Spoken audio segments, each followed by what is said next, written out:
वस्त्र तो तूने भगवे पहने लेकर कर्म तेरे खराब है। तूने मेरे भोले भाले पुत्र को जो है भक्ति के मार्ग पर लगा दिया। मैं तुझे श्राप देता हूं कि जा, आज के बाद तो एक जगह में ज्यादा देर तक कभी न टिक पाए, क्योंकि ज्यादा देर किसी घर में टिकेगा तो उस घर का नाश कर देगा। इसलिए नारद जी जो है एक जगह पर ज्यादा देर नहीं टिकते। इसके बाद दक्ष ने फिर पुनः 60 पुत्रों को पैदा किया। 27 पुत्रों का विवाह चंद्रमा के साथ कर दिया, जो अश्विनी भरणी कृतिका आदि 27 नक्षत्र है, जिनके द्वारा 12 राशियां बनती है। 10 पुत्रों का विवाह धर्म के साथ, 13 कश्यप के साथ, 2 भूत, 2 अंगिरा, 2 कुशस्वा और 4 पुत्रों का त्राक्ष नामधारी कश्यप के साथ कर दिया। कहा राजन इनके द्वारा जो है सृष्टि का बहुत बड़ा विस्तार हुआ। कहा काश्यप की अदिति से देवता और तिथि से दैत्य, धनु से दानव, काष्ठा से घोड़ा आदि, अरिष्टा से गंधर्व, सुरसा से राक्षस, इला से वृक्षलता आदि, मुनि से अप्सरा। इस प्रकार से अनेक सृष्टि बढ़ गई।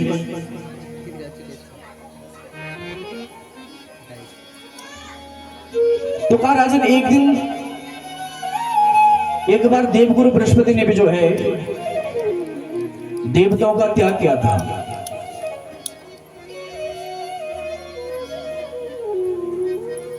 राजा पूछता कि गुरुदेव, देवताओं ने जो है ऐसा कौन सा कर्म किया कि जो देवगुरु बृहस्पति को देवताओं का त्याग करना पड़ा? किस कारण त्यागा? मैं सुनना चाहता हूं।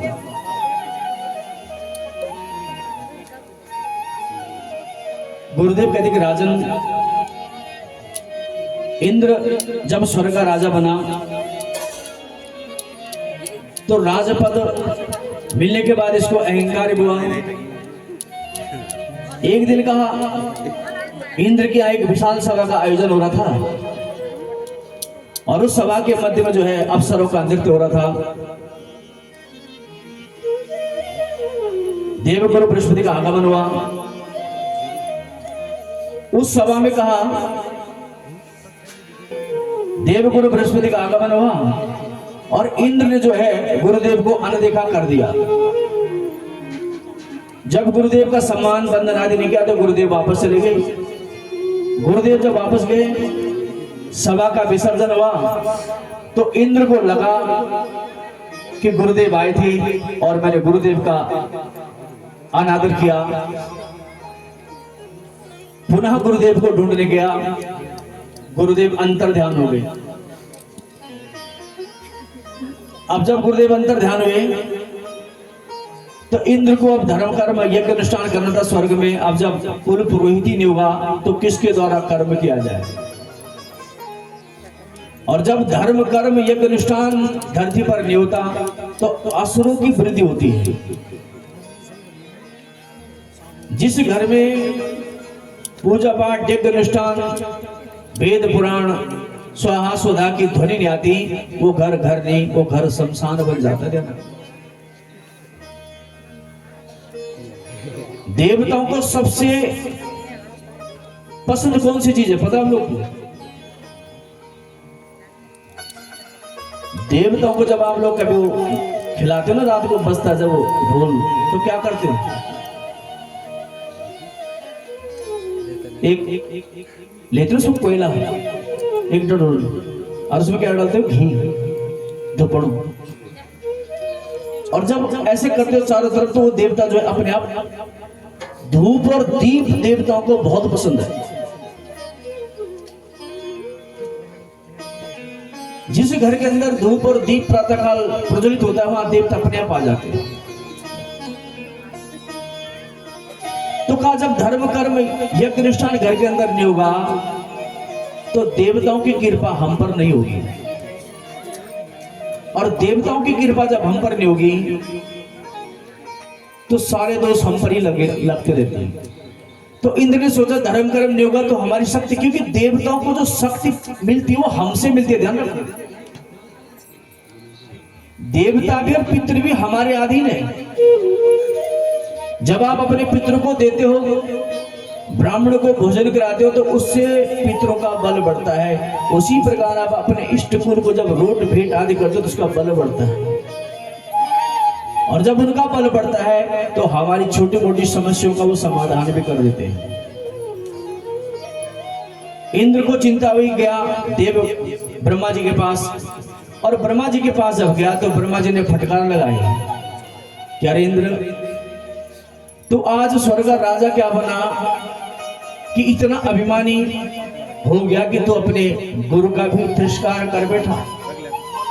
कहा इंद्र, धन से, ज्ञान से, संपत्ति से कितना भी बढ़ जाओ, लेकिन कभी भी अपने कुल पुरोहित का, गुरु का अपमान मत करो।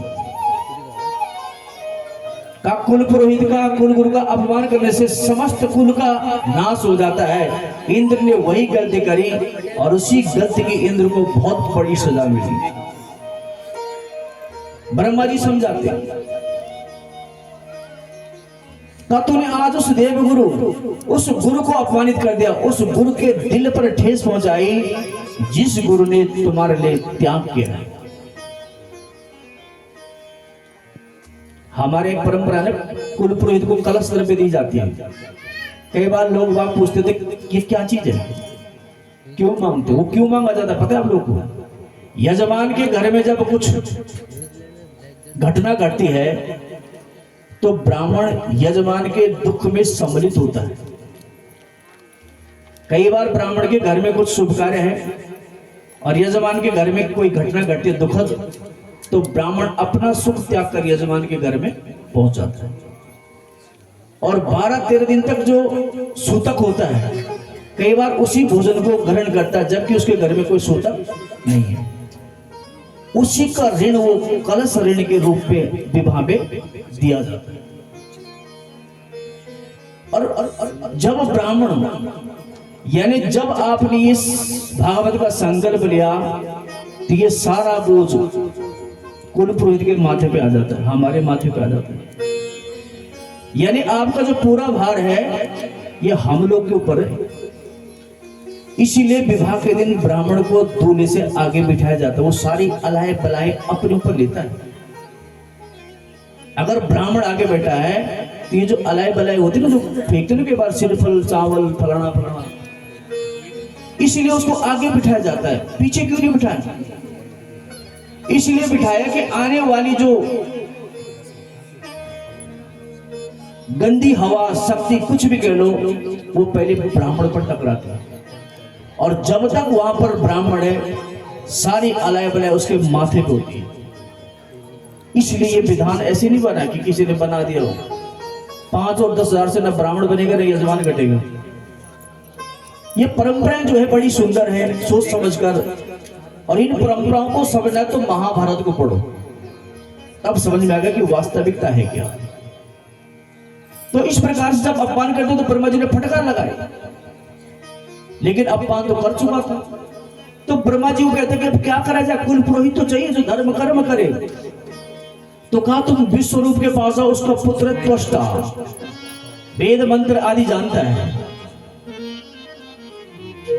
दैत्य की छोटी बहन रचना का पुत्र था त्वष्टा, इसकी मां जो है दैत्य की पुत्री है। ये त्वष्टा वेद मंत्र आदि जानता था, और इसके 3 सिर से, एक से सोमपान, एक से सुरापान और एक से अन्न ग्रहण किया करता था। जब इंद्र ने इसको कुल पुरोहित नियुक्त किया तो देखो अपने में दूसरे में कितना अंतर है।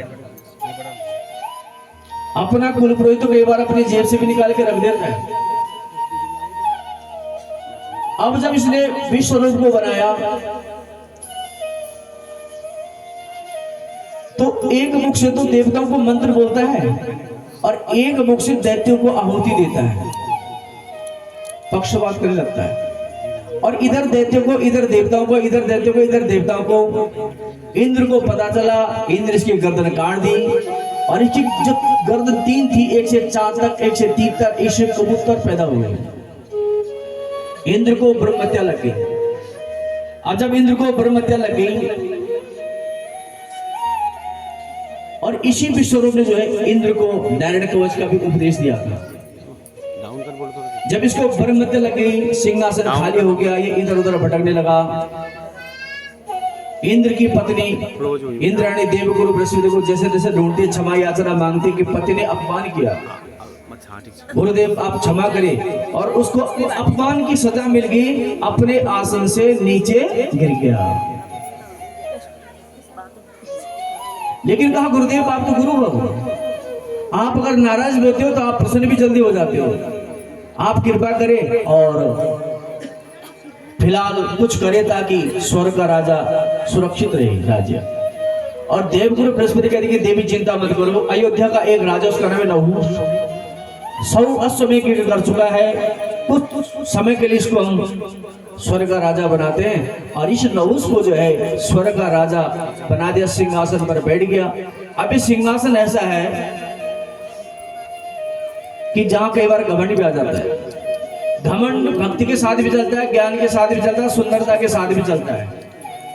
अब जब इसको सिंहासन मिला, सिंहासन पर बैठ गया, इधर देखा इंद्राणी का, तो पूछता दरबारी को कौन बैठता, का इंद्राणी। तो कहा फिलहाल तो स्वर्ग का राजा मैं हूं, उसको मेरी धर्म पत्नी बनकर बैठना चाहिए। दूत के द्वारा खबर दी, इंद्राणी बड़ी दुखी हुई, पुनः देवगुरु बृहस्पति के पास गई और गुरुदेव से बोल पड़ी कि गुरुदेव इसकी तो बुद्धि बिगड़ गई, ये मुझे पत्नी बनाना चाहता है। गुरुदेव ने कहा कि चिंता मत कर, विनाश काले विपरीत बुद्धि। तुम इसको बोला कि यदि मुझे प्राप्त करना चाहता है, मेरे शरीर को प्राप्त करना चाहता है, तो सप्त ऋषियों को जोड़ और उनकी पालकी पर बैठ कर आ और तब मुझे पत्नी बना। अब इसकी बुद्धि तो बिगड़ी गई थी, कामातुराणा न भयम न लाजम। जिस व्यक्ति को काम सताता है, न उसको भय न लज्जा, उसको केवल अपना मकसद याद होता है। इसलिए किसी भी गद्दी का सम्मान करना और उस पर बैठे रहना ये बहुत बड़ी बात है। हमेशा कई बार व्यक्ति को मंजिल तो मिल जाती है, लेकिन मंजिल के बाद पतन का कारण भी उसके अवगुण बन जाते हैं। हमेशा किसी भी कुर्सी का, किसी भी सीट का सम्मान बनाए रखना ये बहुत बड़ी बात है। गिर गया नीचे, बोला जा सारथी बन जा, जल्दी जल्दी चलो। नीचे गिर गया, देवगुरु बृहस्पति ने इंद्र को ढूंढा। अब इसको जो ब्रह्महत्या लगी थी, देवगुरु बृहस्पति ने 4 जगहों पर बांट दी। एक तो दे दी पृथ्वी को, जहां पर बंजर भूमि होती, जहां पर अन्न कुछ नहीं उगता। दूसरा दिया जल को, जहां पर झाग होता है जल का। तीसरा दिया वृक्षों को, जो गोंद के रूप में देखा हुआ अपने वृक्षों पर। और चौथा दिया स्त्रियों को मासिक धर्म के रूप में 4 जगह बांट दिया। फिर देवगुरु बृहस्पति ने एक एक इनको और वरदान दिए। जैसे पृथ्वी को दिया कि कोई तुम्हारे ऊपर गड्ढा खोदे तो वो अपने आप भर जाएगा। जल को दिया कि तुम्हारी जो स्रोत है वो हमेशा चलते रहे। वृक्ष को दिया कि कोई तुम्हें निर्मुंड कर दे, दोबारा तुम हरे भरे हो जाओ। और स्त्री को दिया कि गर्भ धारण के बाद भी तुम अपनी काम पीड़ा को पूर्ण कर सकते हो।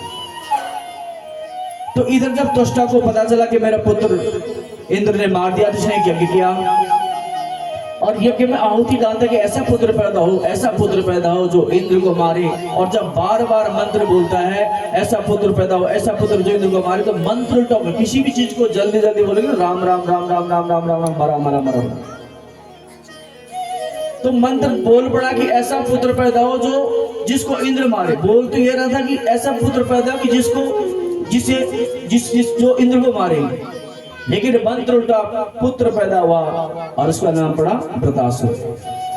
वृतासुर ने देवताओं पर आक्रमण कर दिया, देवताओं को निर्वासन कर दिया, देवता लोग इधर उधर भटकने लगे। अब देवता भी बड़े स्वार्थी है, ध्यान रखना। देवताओं का चरित्र भी ठीक नहीं है।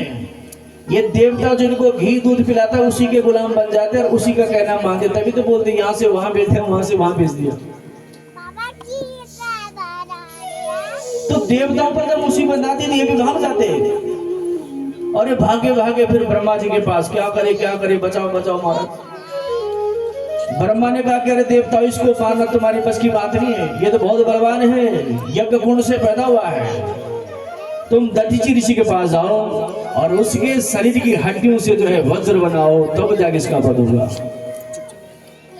अब देवता लोग फटाफट दधीचि के पास, दधीचि ऋषि की प्रशंसा करने लगे। दधीचि कहते करे देवता, मुझे पता है कि जब तुम्हें कुछ चीज चाहिए होती है तो तुम प्रशंसा करते हो, इसलिए साफ साफ बताओ तुम्हें क्या चाहिए। इंद्र बोल पड़ा कि ऋषि पर आपका शरीर चाहिए, सुना है कि शरीर की हड्डियों से वज्र बनेगा, तब जाके वो वृत्रासुर मरेगा। ऋषि को दुख नहीं हुआ। ऋषि ने कहा कोई बात नहीं, इस शरीर ने तो खत्म होना ही है, पर कहा इंद्र एक इच्छा है, मृत्यु से पहले मेरा विचार है एक बार समस्त तीर्थ में स्नान कर लूं। और इंद्र ने समस्त तीर्थों का आह्वान किया और उसी क्षेत्र का नाम पड़ा देव में सारण तीर्थ। दधीचि ने स्नान किया, कामधेनु को बुलाया गया, शरीर को चकाया, मांस चाट की कामधेनु, हड्डी बच गई, वज्र बनाया, युद्ध करने के लिए निकल पड़ा वृत्रासुर, भयंकर दुआ। लेकिन इंद्र को लगता है इसको मारना बड़ा कठिन है। एक दिन युद्ध करते करते अचानक जो वृत्रासुर है भगवान नारायण का ध्यान करने लगा। इंद्र को बड़ा आश्चर्य हुआ कि देवता तो मैं हूं, देवताओं का राजा मैं हूं, राक्षस ये है, लेकिन ये भगवान नारायण का चिंतन कर रहा है, मुझे होश ही नहीं है। ये हाथ जोड़ के युद्ध छोड़कर बोला कि अहम हरे तव पादे कमूलः दासानुदासो पविताश्मि भूयः